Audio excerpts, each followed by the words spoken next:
ボンジュール高子です。ちょっと今日なんとかいさんの前本日はですね、なぜボトックスを打ち続けると顔が肥大して見えるのかということを元歯科医師が構造的に解説してみたいと思います。では行ってみましょう。なぜ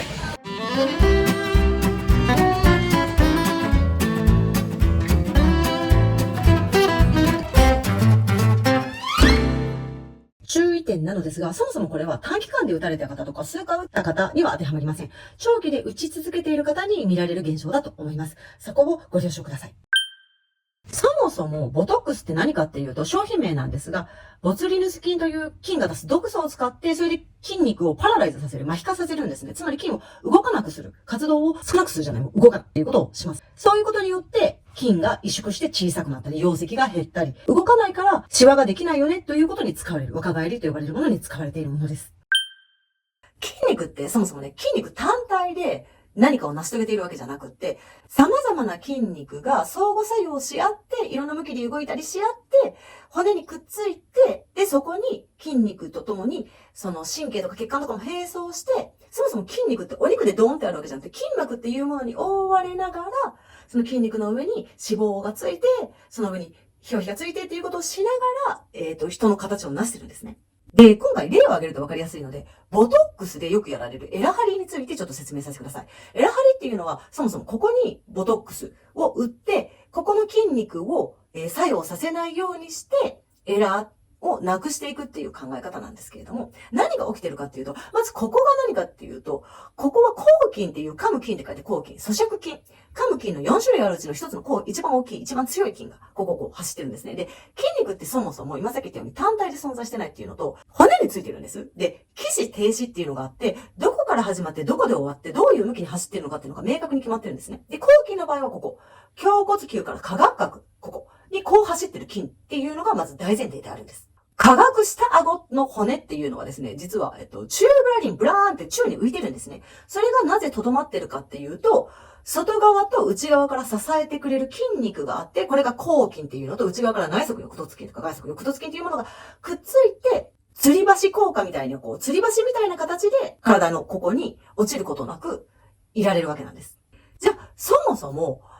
医学でもちょっと明確にされていて、ボトックスすると、こういうことが起きるよっていうのが4つぐらいあるんですけど、ここに載せますね。その一つが、例えば、補償性肥大。この子が働くなくなりました。ここの顔半分、こっち側ね。ここが注射とか働かなくなりました。何が起きるかっていうと、この子の働かない分を他の筋肉や組織たちが頑張ってカバーしようとして、大きくなる、肥大するっていうことが実際に起こるよっていうことでまず言われていることの一つ。あとは特定部位の筋肉萎縮ですね。もちろん使わないから小さくなるよねってこととか、あと、今さっきも言ったように脂肪って筋肉の上に乗ってるんですね。その支えがなくなったから重力に逆らえずにダラーンって加水してくるよねっていうのがあるんです。で、皆さん人間の脂肪って見たことありますかね？実は歯学部でも解剖学をやるので、ご検体を解剖させていただいたんですけど、人間の脂肪ってね、ゼリー状なの。真っ黄色のゼリーって思ってもらえばいい。触るともうベシャってなっちゃって手がブワーって油まみれになるんだけど、焼肉屋さんとか行って牛皮って固形であるけど、脂肪ってあるわけじゃないんですね。もう形状がないの。だから、わかりやすいのは胸とかお尻なんだけど、筋肉が若い頃は発達しているから胸も上に上がって、ここに脂肪が乗って綺麗なお胸なんだけど、年を取って筋肉を使わなくなったり、萎縮してくるとどんどん垂れ下がってくる。っていうのは、その筋肉が萎縮したりして垂れ下がってくる、小さくなってくるのとともに、胸もその上に乗ってる脂肪とか、下に落ちてくるってことが、お尻とか胸でもあり得るんですね。それが顔も一緒なの。筋肉を使えなくなってる状態が続くと、そこにいた脂肪は下がってくるよねってことが起こるわけ。私的に一番、これが大きいんじゃないかなと思うのはね、相対的な視覚変化。どういうことかっていうと、この二つ、容積が一緒。顔の空でね、口腔これが一緒。でも、見た目だけでこんなに変わる。空が潰れることで、こんなに見た目が変わるよ。これがボトックスでも起こってきていると私は思っています。なぜこれが起こってくるかって言われたら、空が潰れるって私は言ってるんだけど、軟組織の再配分ってことが起きるんだよね。今さっき言ったみたいに脂肪が下に落ちてきた。筋肉が萎縮した。で、例えばここの抗筋が萎縮したから、何が起きるかっていうと、もともと吊り橋効果で、内側から引っ張ってる筋が内側翼突筋っていう筋があるわけ。甲状腺に引っ張る筋があるわけ。そっちの力バランスが絶対的に強くなるよね。だってこっち今働いてないんだもん。っていうと、それに伴う弊害も起きてくるんだよね。空が潰れるっていうことをちょっと分かりやすく言うと、顔面をこっち側から見て鼻をトップとしたテントとして見ていただくと、その骨自体がテントの骨格で、筋肉とか皮膚っていうのがテントの布だと思ってもらえばいいよ。そうすると、こういう風に今あって、今こういう状態ね。で、赤ちゃんを思い浮かべてもらうと分かりやすいと思うんだけど、赤ちゃんでエラ張ってる子ってね、この子エラ張ってんな。で、あれ、口腔がみんなきっちり立ってるからこういう状態なの。でもそれがいろんな理由で筋肉の過緊張等で口腔が潰れてくるっていうのがこういう状態。エラが出るっていうか、へしゃげるよ。潰れちゃうよね。その状態が筋肉の収縮、緊張で起こってくるよってことなんです。で、顔っていうのはそもそも顔面筋と呼ばれるいろんな筋肉が相互作用することでこの形状に今成り立っている。で、歯ってなぜここにあるかっていうと別に生えてくるからここにあるわけじゃないんだよ。バクシネーターメカニズムっていうのがあって、こっち側の胸筋だったり、こっち側の舌筋だったり、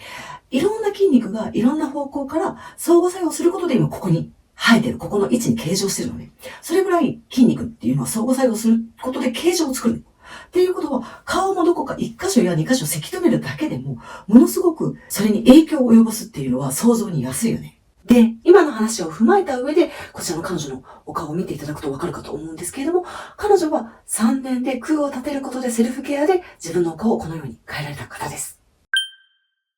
フランスの皆さんこんにちは。2月の11日から13日までの間、パリへ行って、皆さんと会える機会があると思います。ぜひ皆さん会うことを楽しみにしております。ウェーイ！詳細は概要欄に載せておきます。もうだいぶお席は埋まってきてしまっているのもあるのですが、ご都合が合う方はヨーロッパ全土から集まられますので、ぜひぜひご興味のある方ご連絡ください。本当に自分の体と向き合いたい方、